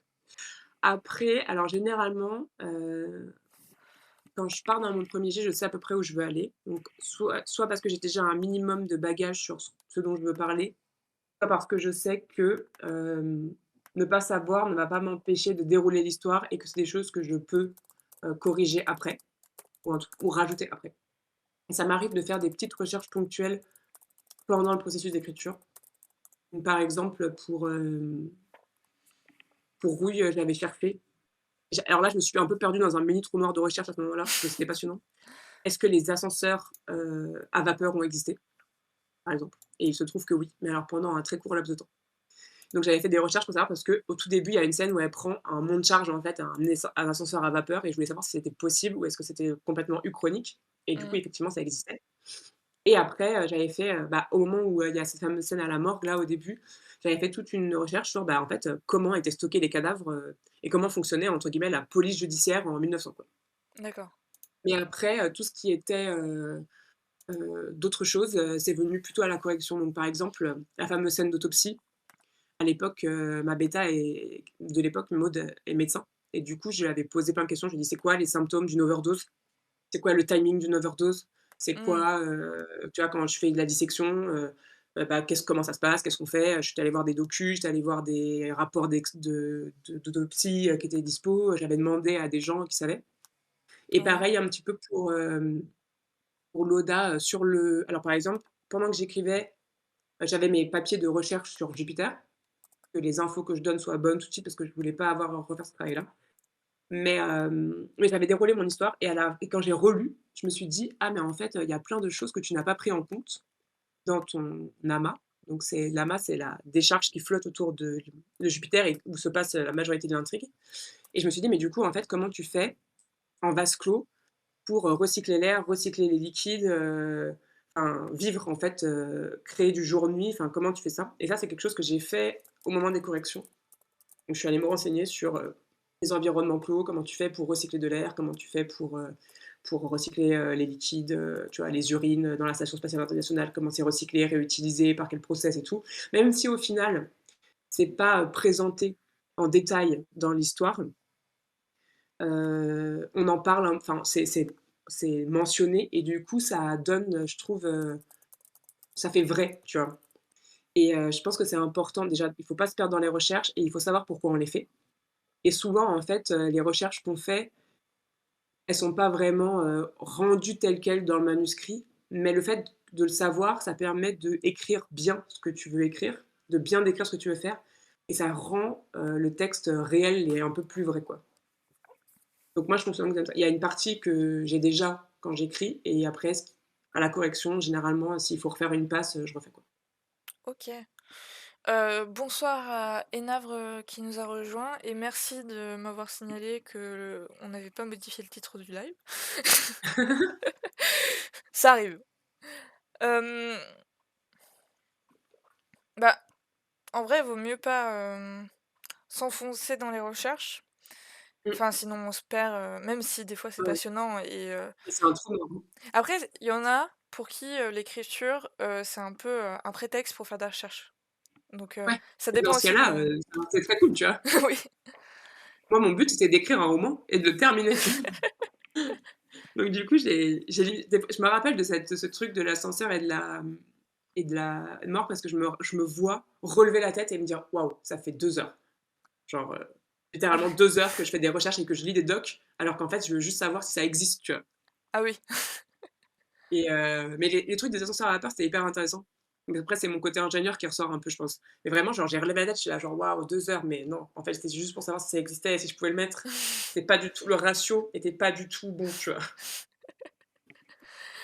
Et bah, du coup, architecte ou jardinier? Je sais un peu entre les 2. En fait, j'écris un synopsis, très détaillé et je chapitre de manière très détaillée aussi, autour de jalons importants. Mais après quand j'écris, généralement, je suis pas du tout Mmh. ce que j'ai prévu. En fait, il y a des jalons où je sais que je dois y arriver, il faut absolument que j'y suis, mais souvent le chemin que j'ai prévu pour y arriver, c'est pas celui que je prends Oui. et c'est pas grave. Moi je de toute façon comme le premier jet, c'est pas ce que j'aime faire et que je veux juste que ça sorte, c'est pas grave, j'accepte les détours et les chemins, de traverses bizarres et après je reprends tout proprement. Là, pour le coup, les corrections, hyper architecte.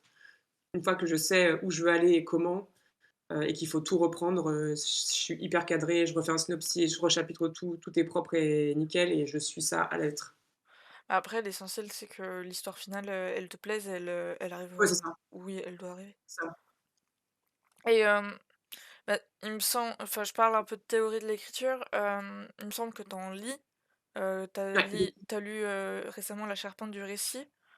mmh. Hem, Comment ça t'influence? Est-ce que quand tu les lis, est-ce que tu as une attente ou est-ce que tu les lis pour, découvrir justement d'autres méthodes?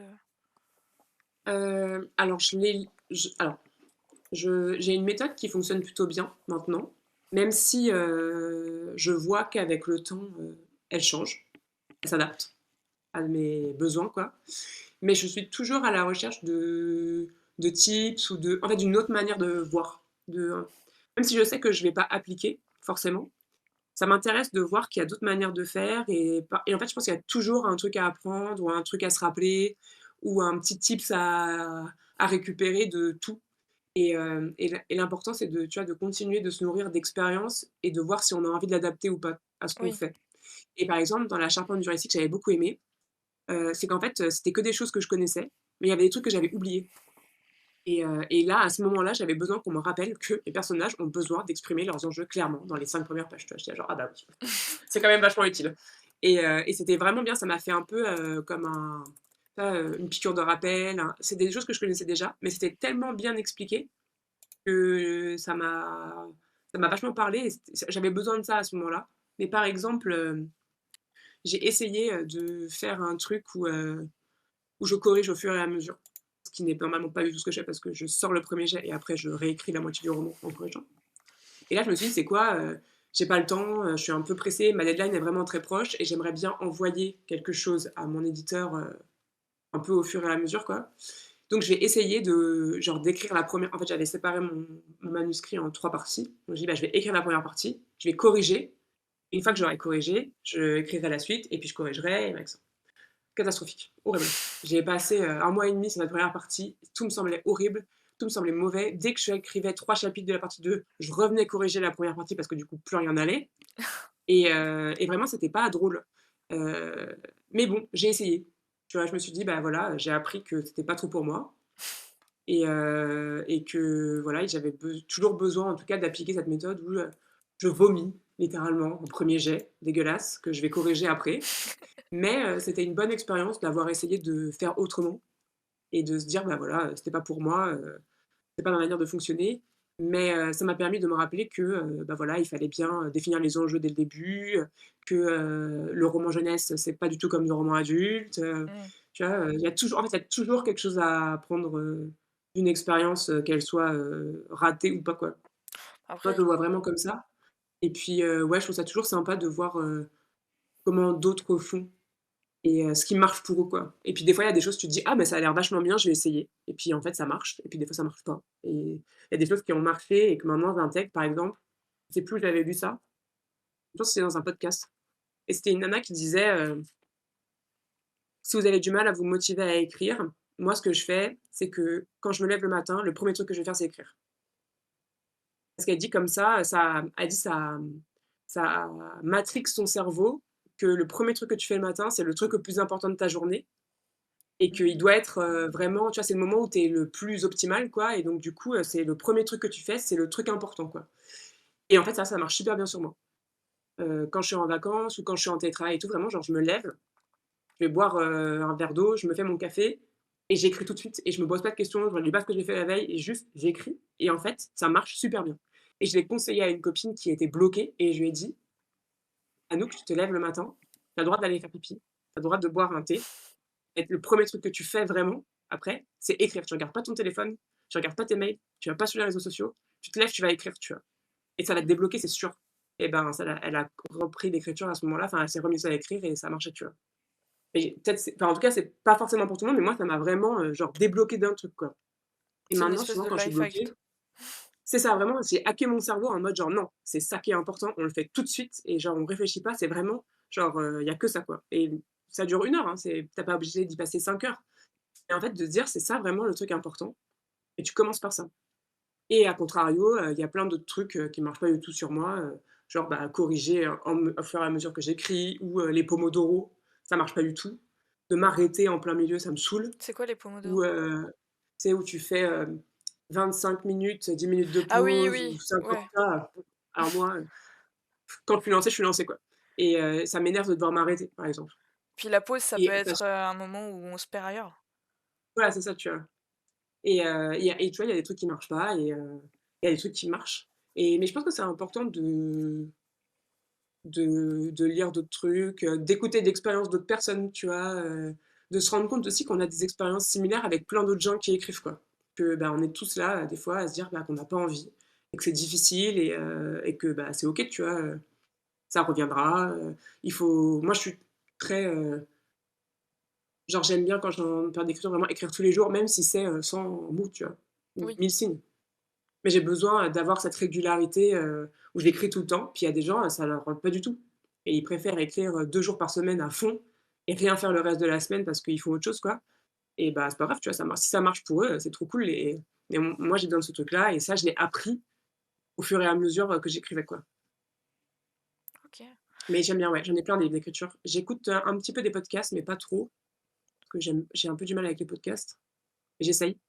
Mais j'ai plein de livres, d'écriture, j'ai une pile comme as, de livres d'écriture, dès qu'il y en a un nouveau, je me jette dessus, je suis là genre: «Ah oui d'accord, super. Allez-y, donnez-moi». C'est un peu de la curiosité de, «Dites-moi comment vous faites vous, s'il vous plaît». Et tu te verrais en écrire un? Non, non, je pense pas. En fait, je me sens pas du tout légitime de donner des conseils d'écriture et je sais pas, c'est un truc, j'adore en écouter, j'adore, aller, demander l'avis des gens, mais je me sens pas du tout, ouais, la légitimité d'aller dire aux gens, ce qu'il faudrait faire. Déjà, j'estime qu'on n'a pas à dire aux gens ce qu'il faudrait qu'ils fassent. Oui. Parce que la création, c'est trop perso, quoi et je l'ai fait un petit peu, sur, l'atelier des auteurs, Mmh. mais parce et au début, j'étais un peu réticente, mais en fait, c'est parce qu'ils l'ont vraiment tourné sur comment toi tu fonctionnes et comment tu as écrit ce roman-là en particulier, tu vois? C'est vraiment genre raconter l'aventure de ce roman-là et comment il est venu à la vie, quoi et c'était intéressant parce que même pour moi, en fait, d'en parler, bah, c'était quoi? 3 ou 4 ans après l'avoir écrit, bah, j'avais compris plein de choses sur pourquoi je faisais ce que je faisais à l'époque. Donc c'était peut-être presque plus intéressant pour moi que pour eux de faire cette, analyse-là quoi, du roman Mais c'est vrai que je me sens pas du tout, légitime à donner des conseils. Le seul conseil que je donne, c'est de lire souvent. Je dis: «Bah, lisez des livres et trouvez-vous un bêta lecteur». Oui. C'est le seul conseil que je m'autorise à donner aux gens. Trouvez-vous un bêta lecteur, vraiment moi ça m'a sauvé la life, vraiment. Sans bêta lecteur, j'écrivais pas de romans parce qu'ils m'ont portée à bout de bras, genre: «Mais si tu peux le faire Florian, tu peux le faire» et j'avais besoin d'une pom-pom girl vraiment qui me dise: «Mais non, tu vas y arriver, on y croit, l'histoire est bien, tu peux le faire» quoi et qui aussi me dire que j'écrivais de la merde et qu'il fallait tout corriger. Mais ouais, c'est les seuls conseils que je m'autoriserai à donner, c'est ça. Je me sens pas, peut-être, hein, plus tard quand j'aurai, plus de livres ou plus d'expérience, mais pour l'instant, à chaque fois que je commence un nouveau roman, j'ai l'impression que c'est le premier et que j'ai jamais écrit un livre et que je sais pas comment on fait donc je me vois mal dire aux autres: «Faites ça», quoi. Hem, quels sont, est-ce que tu as des auteurs ou des autrices, qui t'inspirent beaucoup? Ah oui, oui, oui, bah, alors déjà, tout ce qu'écrit Estelle Faye, est magnifique et merveilleux et je dis pas ça parce que, je les lis un peu en avance, mais parce que c'est vrai. Ce Non, qu'elle mais fait est c'est vrai, incroyable. Elle a une, je suis bien d'accord. mais c'est vrai, hein, c'est incroyable ce qu'elle fait. Alors elle a une manière de rendre tout extrêmement visuel et sensitif, enfin, c'est du génie, quoi. C'est trop bien ce qu'elle fait, enfin, c'est incroyable et récemment, j'ai lu pas mal de livres, vraiment très cool et attends, c'était quoi que j'ai lu qui était vachement bien? Je me suis dit, en fait, c'est marrant parce que les gens dont j'admire l'écriture, c'est des choses que j'écrirais jamais moi. Genre, par exemple, je suis une très grande fan de Pratchett, mais j'ai Oui, pas du tout d'humour en écriture, tu vois? Je me verrais pas écrire, des trucs burlesques comme lui il fait, mais je trouve qu'il y a enfin, après c'est Chet, incroyable ce qu'il arrive à faire, quoi. Ouais, puis c'est c'est très vraiment, réfléchi aussi. mais ouais, c'est incroyable, non mais c'est incroyable et et j'adore ce qu'il fait et vraiment, pour moi, enfin, j'ai commencé à lire ça quand j'étais ado et j'étais très mal dans ma peau et vraiment, ces livres-là pour moi, enfin, je me dis: «Le jour où j'arrive à écrire un truc qui va résonner comme ça auprès d'une seule personne, comme ces livres-là ont résonné pour moi à cet âge-là, alors j'ai accompli un truc incroyable dans ma vie», tu vois? Ouais, Genre c'est un peu le goal, tu vois? Genre, mais après ouais, il y a plein d'auteurs, que j'aime bien. J'aime beaucoup, alors tout confondu, j'aime beaucoup, Junji Ito en horreur. C'est du manga, c'est hyper chouette.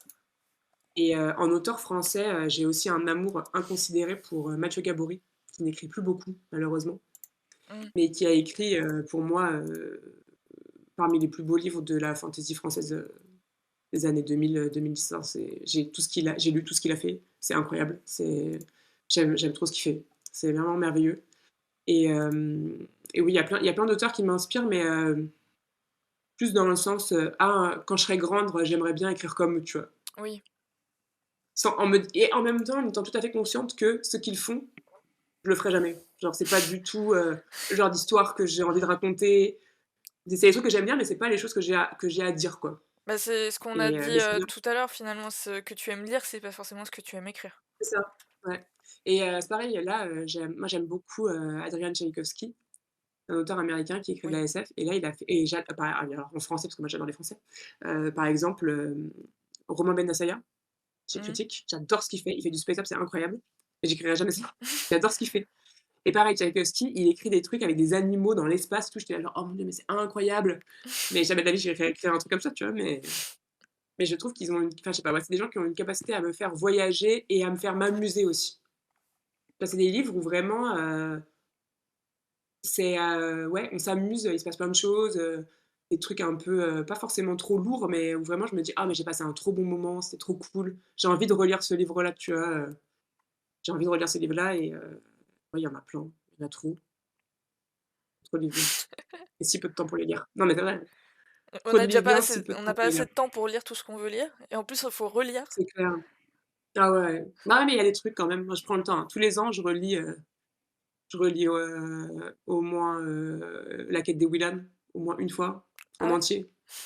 Ouais, tous les ans et à une période, je lisais Le Seigneur des Anneaux tous les ans, les 3 livres et mais il y a des livres, où j'y reviens, souvent et là, tu vois, je suis en train de faire du tri dans ma bibliothèque et je fais la méthode Marie Kondo des livres, qui consiste à me dire: «Est-ce qu'un jour, je me vois relire ce livre?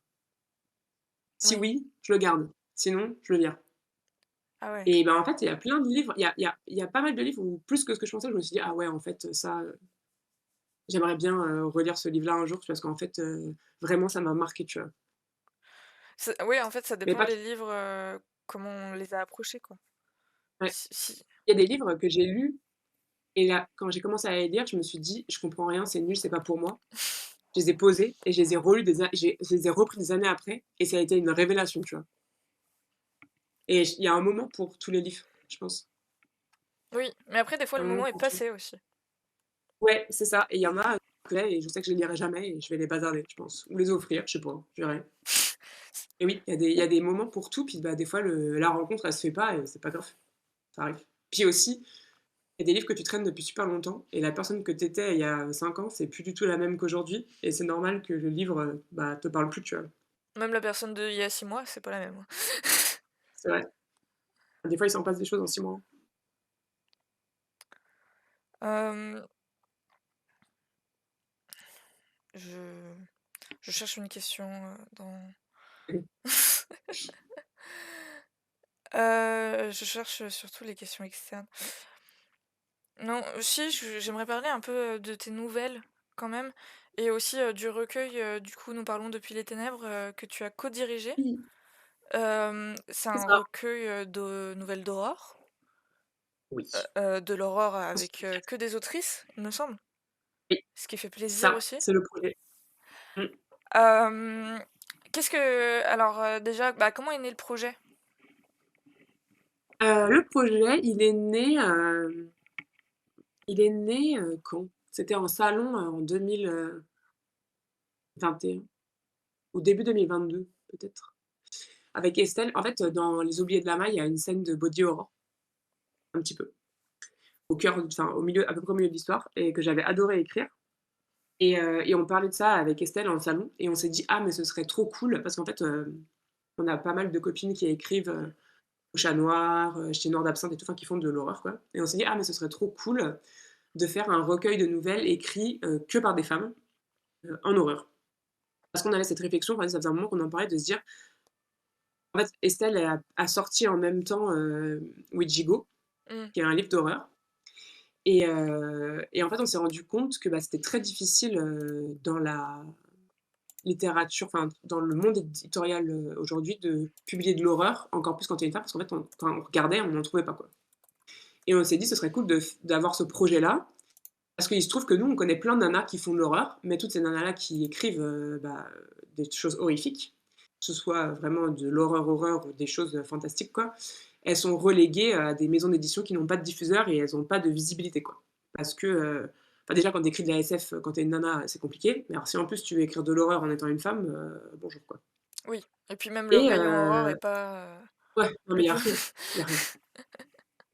Alors et moi ça me rend ouf, hein, parce que tu vois, on parlait de ça, il y a pas longtemps encore et je disais, quand tu regardes en cinématographie, ce qui marche, que ce soit en film ou en série, 90 c'est de l'horreur et de la SF. Mais les gens ne vont pas en lire et en même temps, c'est exactement le même problème que tu as avec l'horreur en littérature, c'est qu'en fait, il y a pas d'offre ou très peu. oui, Alors en SF, il y en a, mais il y a pas beaucoup de SF écrites par des femmes et en horreur, déjà, il y a pas d'horreur, quasiment, en littérature et bah, il y a encore moins d'horreur écrite par des femmes parce qu'il y a pas d'horreur du tout, quoi. Et nous, ça nous a un peu, ça nous a saoulés et on s'est dit: «Vas-y, tu sais quoi? On va faire une Nanto, quoi». Bref, 3-4 mois se passent et puis on se revoit et on se dit: «En fait, on aimerait bien quand même faire ce truc-là» parce que je pense que, en fait, nous, on en connaît plein des filles qui font ça et c'est pas juste, qu'elles aient pas de visibilité et on aimerait bien essayer de faire quelque chose, et puis nous, on aime bien l'horreur, tu vois? Estelle, elle en écrit, elle en fait des courts métrages, enfin, c'est vraiment son rayon. Elle a une culture des films d'horreur, enfin, elle est intouchable et du coup, on aimerait bien faire ça et il se trouve que, on en a parlé à on s'est demandé qui, on voulait une maison indépendante, on voulait pas, enfin de toute façon on serait pas allé proposer ce projet chez Gallimard, mais encore qu'on aurait peut-être dû et on voulait une maison indépendante, qui accepterait en fait de nous suivre un peu sur un projet où on pourrait faire ce qu'on voudrait quoi et en fait, Goater, donc Jean-Marie Goater, a dit oui tout de suite. Il nous a dit: «Faites ce que vous voulez».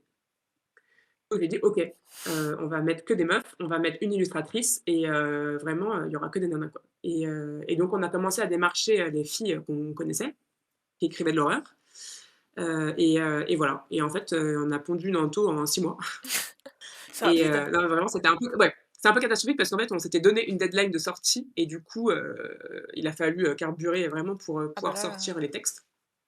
C'était un peu sportif, mais vraiment c'était super parce que toutes les filles ont joué le jeu, moi c'était ma première. Alors Estelle, elle l'avait déjà fait, mais moi c'était ma première expérience de «d'édito» entre guillemets. J'avais jamais, corrigé des nouvelles ou des textes qui n'étaient pas, ceux de mes bêta lecteurs, par exemple, tu vois? Donc vraiment des gens OK. que je connaissais, mais avec qui j'avais jamais travaillé, quoi, et c'était hyper enrichissant. En plus, bon, Estelle m'a vachement aidée parce qu'elle l'avait déjà fait et tout, et c'était hyper chouette de, tu vois, de c'était hyper gratifiant de pouvoir aider quelqu'un à vraiment, sortir le texte qu'il voulait avec sa vision, de l'é enfin vraiment d'avoir ce travail-là d'édito, j'ai trouvé ça hyper cool, et du coup, on a sorti Lanto et en se disant: «Bon, bah, inch'Allah, c'est peut-être juste un délire qu'on s'est fait entre nous, mais au moins on se sera fait kiffer avec les filles», tu vois? Toutes les 10 là, on aura écrit nos petites nouvelles et on aura fait un bel objet parce que vraiment Ah l'objet est oui, magnifique. je l'ai. Avec la couverture, d'Anouk, Faure, elle est incroyable avec les rabats et tout, vraiment il est trop beau. Goater nous a suivis jusqu'au bout, c'est-à-dire qu'il a eu les textes un mois avant l'impression.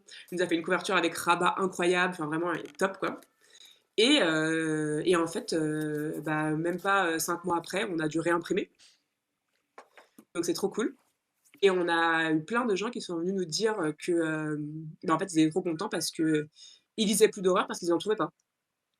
Et en fait, il y a plein de gens qui n bah, en fait, ils n'en lisaient pas parce que, bah, il y a pas d'offre, quoi. Ils peuvent enfin, Bah c'est oui. on leur ne leur offre même pas la possibilité d'en lire, et c'est un truc que j'ai eu, même, tu vois, il y a en octobre, là, pour le 13, vendredi 13, j'ai fait une rencontre dans une librairie généraliste, Oui. dans le 18e, dans le 19e, avec, Taouf Merakchi, qui écrit, beaucoup sur l'horreur, et les nanas, les libraires de la librairie généraliste nous ont dit: «Mais en fait, nous, nos clients, ils adorent Lanto parce que, en fait, déjà de l'horreur, il y en a pas, des nouvelles d'horreur, il y en a pas, et à part, Mariana Enriquez, en fait, il y a R, quoi».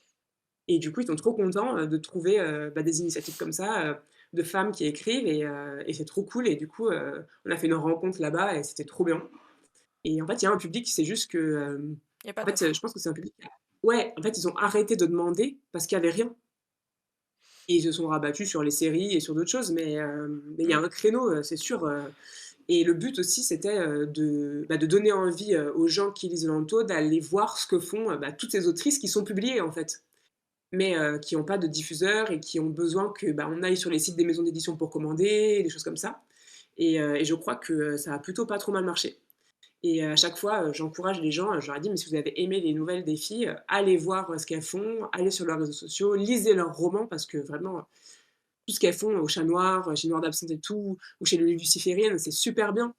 C'est super bien ce qu'elles font, quoi, mais elles ont pas, la possibilité d'être, diffusées, parce que c'est des petites maisons indépendantes, Oui. et pourtant leur travail est incroyable. Enfin, si tu as lu les nouvelles de Louise, de Lizzie et celles de, par exemple, enfin, je pense surtout à celle de Morgane, Stankiewicz, enfin c'est cette nouvelle, elle est incroyable, elle est très dure, mais elle est incroyable. C'est vraiment, cette femme écrit très, très bien. Il faut aller lire ce qu'elle fait, quoi. Moi, Vraiment. j'ai pas encore, eu le temps de le lire, mais c'est sur, ma liste de lecture, à venir, et puis j'ai envie de lire, des nouvelles parce que j'en ai un peu marre de lire des romans. Mmh. Ouais, surtout des gros romans. Ah, c Ouais, et puis en plus, tu vois, je trouve que, Léonto est super bien équilibré, dans le sens où en fait, il y a entre guillemets «que 10 nouvelles». Elles sont toutes très différentes, donc mmh, il y aura forcément, je pense, une qui va te plaire, mais il y en a pas trop. Du coup, en fait, elles ont vraiment toute, la place de pouvoir, attraper le lecteur et qu'on s'y attarde un peu, et elles sont pas noyées dans la masse de, 17 ou 20 autres nouvelles, tu vois? Et là, bah, elles ont vraiment toutes, leur espace. Chacune, elles sont très différentes et en même temps, l'ensemble est très homogène. Il y a des thèmes qui se retrouvent, mais tout est traité très différemment, et en fait, ça peut paraître hétéroclite au début, mais en fait, ça fait vachement sens, et c'est vraiment, enfin, je suis vraiment fière de chacune de ces nouvelles parce qu'elles ont toutes un truc à dire de leur façon, et elles ont vraiment de la place pour, exister, quoi. après, je pense que même au-delà de l'horreur, enfin, moi, je croise beaucoup de lecteurs de nouvelles qui disent qu'il y a pas assez de Ouais, nouvelles tout court. bah, C'est oui, bah, de toute façon en France, on met pas ça, hein. il y a pas Beh, regarde, moi, c'est un exemple que je donne toujours, mais en vrai, véridique. Anna Gavalda. Elle est très connue pour ses romans-là, et en fait, cette nana-là, elle a écrit un recueil de nouvelles qui s'appelle «Je voudrais que quelqu'un m'attende quelque part». Un recueil de nouvelles contemporaines, et ce truc, c'est le meilleur truc qu'Anna Gavalda a écrit. C'est du génie, c'est trop beau. Moi j'avais 15 ans, j'ai pris ça au pif dans la bibliothèque de ma mère, j'étais en larmes. C'est trop bien et en fait, alors oui, il a bien marché parce que c'était Anna Gavalda, mais ça s'est largement moins bien vendu que ses romans. Alors que de fait, cette nana-là, il faudrait qu'elle écrive que des nouvelles, je pense. Vraiment, elle a un talent, c'est incroyable, mais ça se vend pas. Oui. Ça s'est vendu un petit peu parce que c'était son nom et qu'elle avait déjà écrit un roman qui avait bien marché, mais en fait, ça s'est quasiment pas vendu par rapport à ce qu'elle vend, en volume de romans, quoi et d'ailleurs, elle en a pas republié d'autres, donc ça marche pas. Non, ça se vend pas. Donc tu vois, même si des grands noms comme ça arrivent pas à vendre alors que les textes sont incroyables, il y a une nouvelle avec une nana qui est vétérinaire, genre j'y pense encore et ça fait 15 ans que j'ai lu, tu vois? Mmh. Régulièrement, je pense à cette nouvelle. Je me dis: «Mais putain, c'était un truc de fou». Bah, après, en Vraiment, même c'est temps, ça m'a marqué, tu vois? une bonne nouvelle, on y rentre plus vite et en fait, on en sort plus vite et plus brutalement aussi. Donc Ouais et du coup, ça laisse un truc, tu vois? mmh, Et mais ça marche pas. Enfin, vraiment, en France, on n'a pas du tout cette culture, alors que c'est hyper chelou parce qu'on a plein de textes, enfin, tu vois, je pense à Balzac, à plein d'auteurs, hyper connus, classiques, ils ont écrit beaucoup de textes très courts, oui, bah, mais on n'en parle pas, on les fait pas lire, cette culture, elle a été, longtemps et elle est partie, enfin, elle s'est perdue, ouais, mais un peu, enfin, pas du jour au lendemain, mais assez non, rapidement mais et ouais, sans c'est vraiment dommage parce qu'il y a plein de textes, super, c'est comme la poésie, ça se vend pas très bien, oui, alors que c'est super. Là, oui. il y a Rue Picor qui nous a fait un comeback, un peu improbable, de la poésie, quoi. Mais mais en fait, ça se vend pas trop.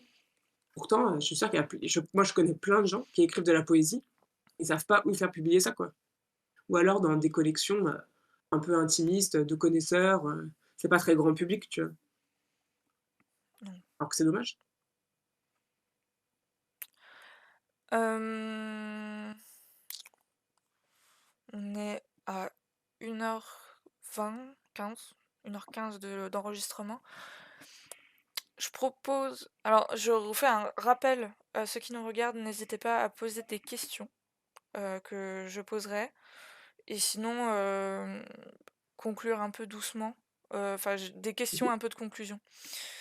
Hem, est-ce q alors question extérieure qu'on m'a demandé de te poser, est-ce que tu aimerais que tes romans soient adaptés et sur quel support? J'aimerais beaucoup voir, Rouille adapté en BD. C'est vrai que ce serait Ça beau. il y a eu, ça rendrait super bien. Il y avait eu des prémices d'un truc, puis finalement ça n'avait pas abouti. Mais c'est vrai que j'aimerais beaucoup, voir, enfin de toute façon tout ce qui est steampunk, faut le mettre à l'écran, c'est trop beau, quoi. Après, avec les Imaginales, j'avais, rencontré des producteurs, enfin ils avaient organisé des rencontres avec des producteurs. Il se trouve que, quand tu fais du pseudo-historique, tu vois? Genre du steampunk, faut des costumes d'époque ou de l'ASF, ça coûte très cher. Oui. Donc pour faire des films ou des trucs, tu vois? Donc à moins qu'un de mes romans soit repéré par, quelqu'un, de très connu, qui a envie de faire un film avec avec un de mes romans. Ça me paraît, compliqué. Mais, une BD ou un roman graphique, ce serait cool, ouais. Ce serait un projet, vraiment sympa. En vrai, oui, J'aimerais bien, je trouve que c'est bien, le enfin, en niveau image, je le vois bien, je sais pas si tu vois les BD du Paris des Merveilles?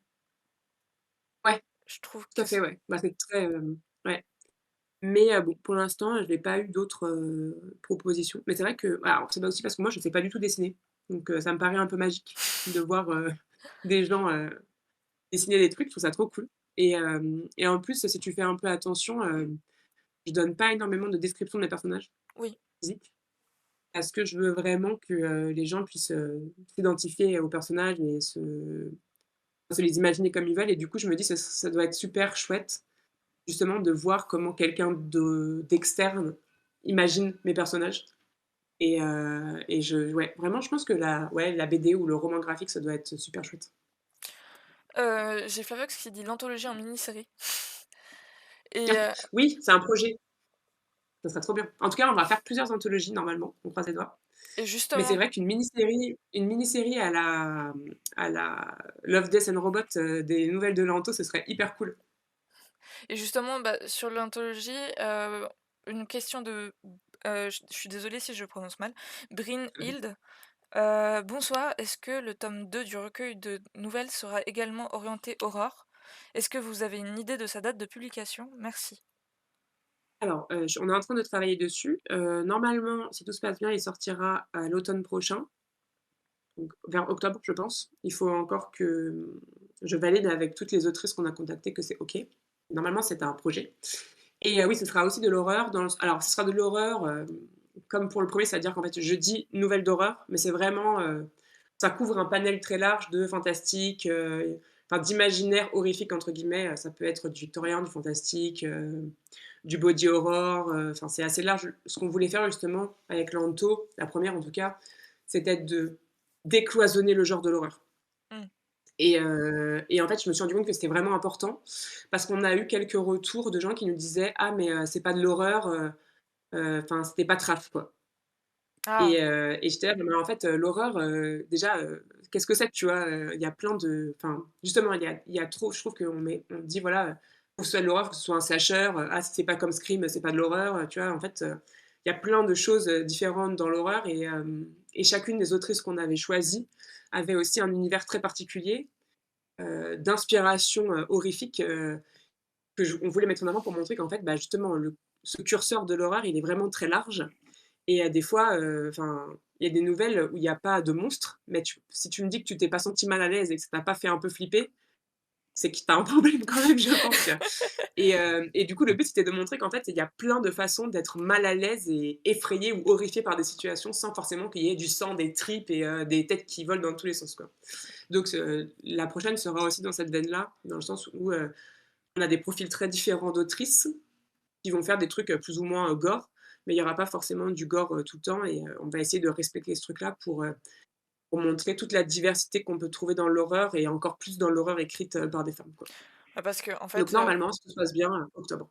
le fait, c'est que l'horreur, c'est pas que du gore. Enfin, le gore, c'est un Ah c'est genre, ça, c'est voilà. un sous-genre à part Voilà, entière. c'est un genre de l'horreur, quoi et il y a plein de choses et en plus, enfin, pour moi vraiment, tu vois, quand on parlait de ça avec Estelle qui s'y connaît, bien mieux que moi, mais enfin l'origine de ce qu'on appelle l'horreur aujourd'hui, c'est quand même le conte gothique.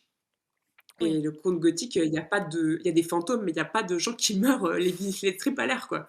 Et tu vois, Frankenstein pourrait presque être, cité comme un des premiers livres, d'horreur gothique, quoi.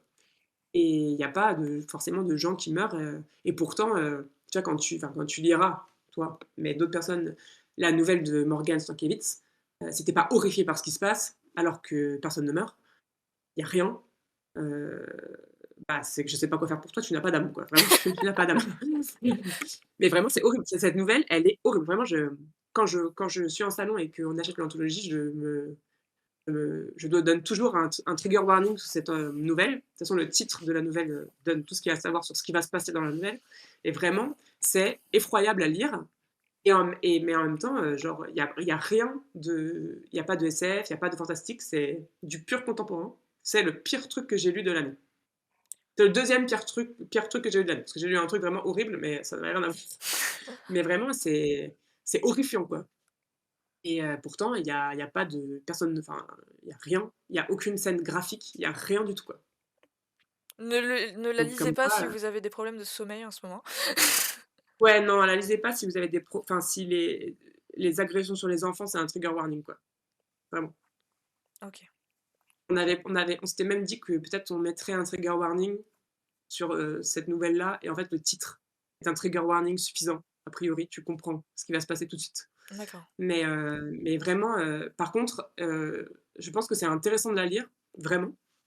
Elle est magnifiquement écrite et parce qu'à aucun moment, tu ne peux douter qu'elle condamne ce qui se passe dans cette nouvelle. Qu'elle ne condamne pas ce qui se passe vraiment et que tout est condamnable et tu es jamais du côté de la personne, OK. qui est dans l'histoire, quoi. Mais le sujet est vraiment très difficile et pourtant, il y a pas de mort, quoi. Vraiment pas. Il Il y y a a pas rien de besoin. gore, Il il y y a a pas pas besoin, besoin tu vois? qu'il y ait de mort, pour, faire peur. C'est pour ça, tu vois, on en revient à ce que je te disais au début, la violence du quotidien Oui, est pire, est bien pire. Je préfère une tête coupée à ce qui se passe dans la nouvelle de Morgan, tu vois? au moins une tête coupée, il y a une fin.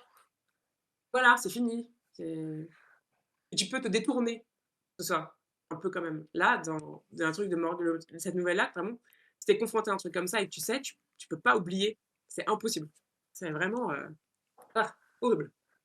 Encore, 2 questions sur l'anthologie, donc Flavox qui demande, est-ce que certaines autrices du tome 1 reviendront dans le tome 2?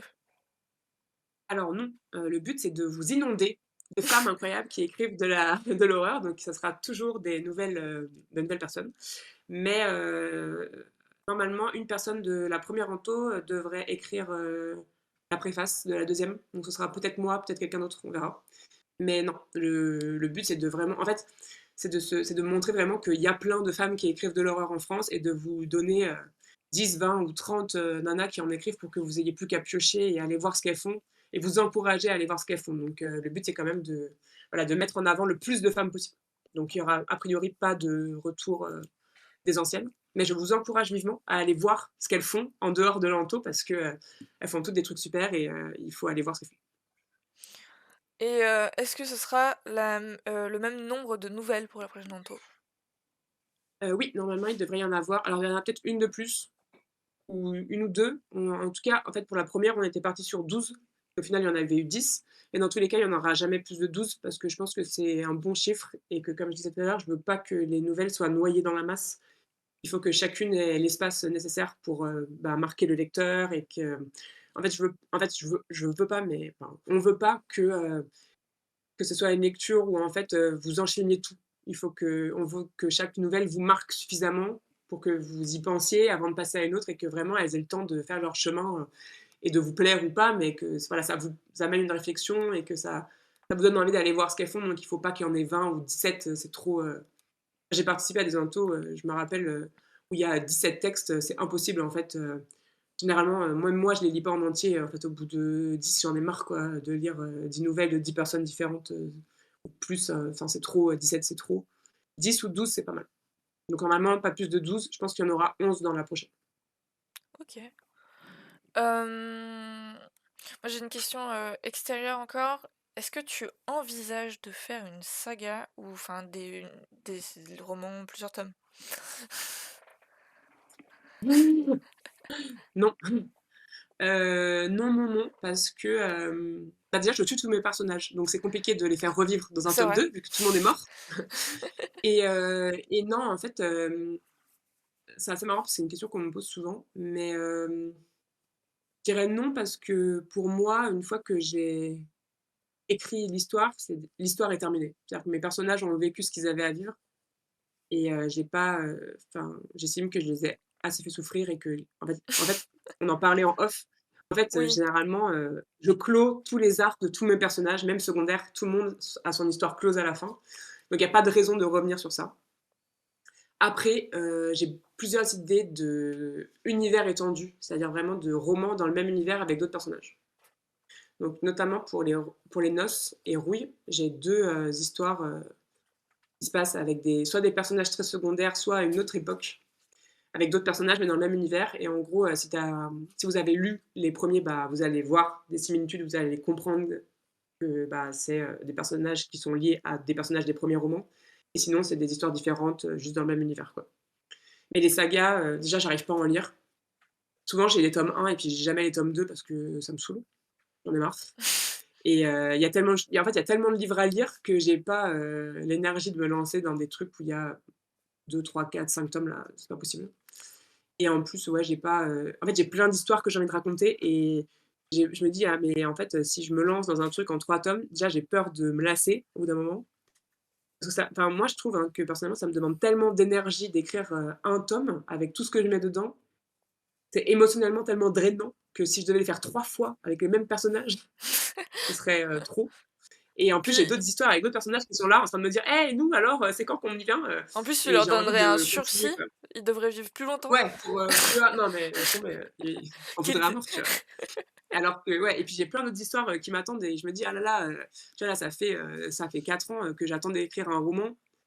J'ai des personnages qui sont là en mode genre: «Ah, quand est-ce qu'on commence?» Tu vois? Et je suis là genre: «Ah, quand j'aurai dormi un petit peu peut-être, on pourra y parler en parler». Mais ouais, non, c'est vrai que ça m'a jamais, donné envie, d'en écrire. J'en ai lu beaucoup jeune, des sagas, mais j'aurais pas, en fait, ouais, ça me demande déjà trop d'énergie d'en écrire un qui se finit, entièrement. Je me dis: «Putain, si je devais rester 3 ans, en fait, dans le même univers, j'aurais peur de me lasser, de m'ennuyer ou sais pas. Après, c'est pas frais parce que j'ai une idée de série, pour la jeunesse, mais c'est un truc en 2 tomes, donc ça va, tu vois? C'est de 2 tout petits tomes pour les tout petits là, C'est pas le Disque ça Monde, quoi. compte pas. Non, c'est pas ah non, ça je compte. Vas-y, il y en a 45, je vais pas lire 45 livres. Mais j'admire les gens, qui, j'en ai plein en plus des copains qui écrivent des trilogies, ou des sagas ou des machins et je dis: «Franchement, chapeau» parce que, c'est vraiment, tu vois, bah, il faut être, je sais pas le mot en français, mais dedicated, tu vois? Il faut, être, faut vouloir Oui, quoi, bah, c'est ce que tu disais, faut en vouloir. fait, c'est tu lis ce que tu n'écris pas Ouais, voilà, exactement, je lis ce que je n'écris pas. et J'adore les grandes séries, et je pourrais pas enfin, j'adore.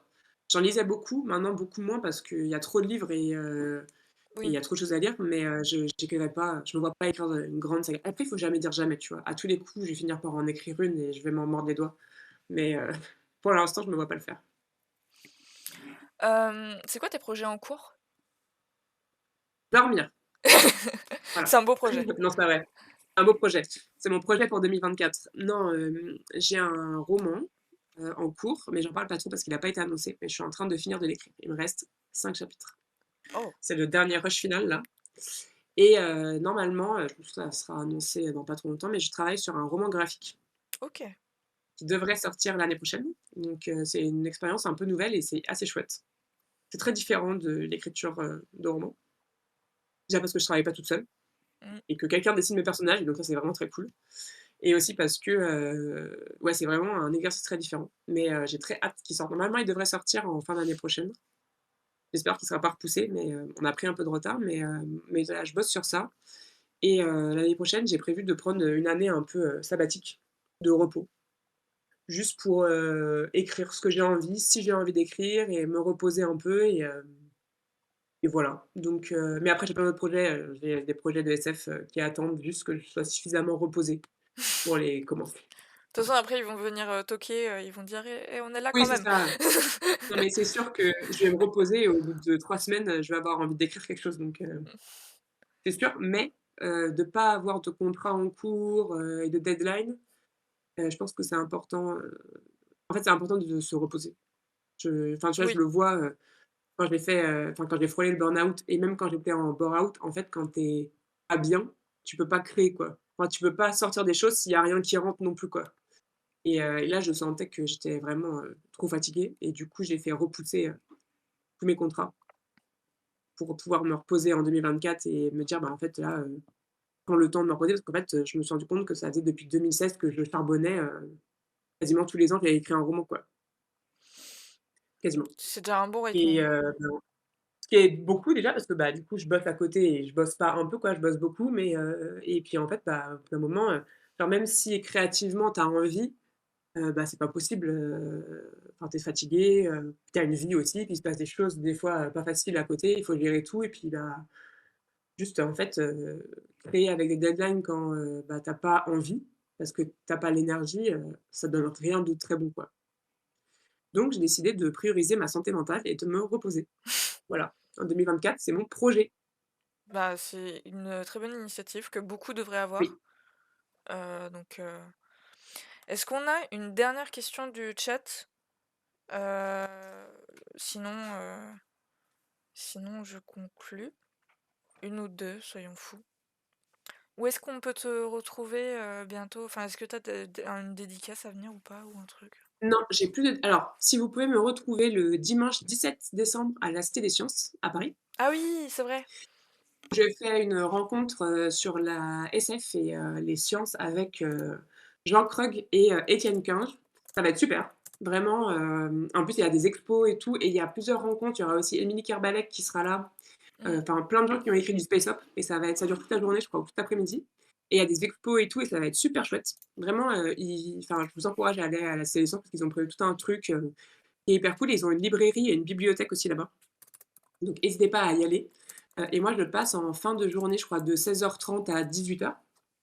Mais je serai là-bas, tout l'après-midi et il y a aussi des conférences, plutôt dans l'après-midi. Ça va être très cool et c'est mon dernier événement de l'année parce que je ne suis pas à Montreuil cette année et du coup après on se retrouvera, je pense à partir de mars-avril, j'ai pas mal de salons prévus pour la sortie de Tonnerre donc je serai à ce moment-là. Mais voilà, ma dernière, sortie, de l'année, c'est, le 17 décembre à la Cité des Sciences. Et ben, en tout cas, merci beaucoup pour cette interview.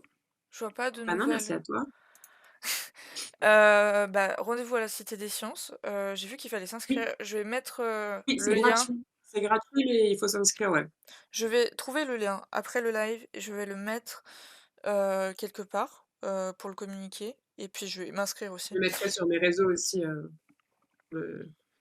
et c'est gratuit, hein, donc vraiment n'hésitez pas. Oui et puis il y a des gens bien avec, des très Oui, il bons y aura plein de auteurs, gens super cool. Vraiment, ça scientifiques. va être super. Mmh. Ouais, ça va être vraiment, top. J'ai très hâte. En plus, je suis pas allée à la Cité des Sciences depuis, 20 ans.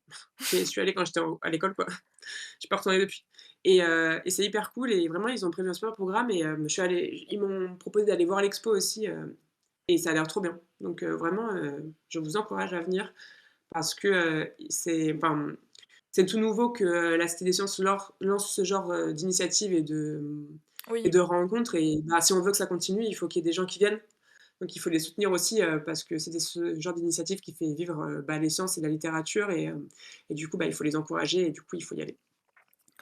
Merci du coup à tous ceux qui ont assisté au live. Moi, je vous retrouve pour le live actu qui n'a pas encore de date, sinon le 18 décembre. On a un interview avec Tom Lévesque autour, de l'ouvrage, sur, la quête des Willan. Ah oui, j'ai participé, je suis dedans.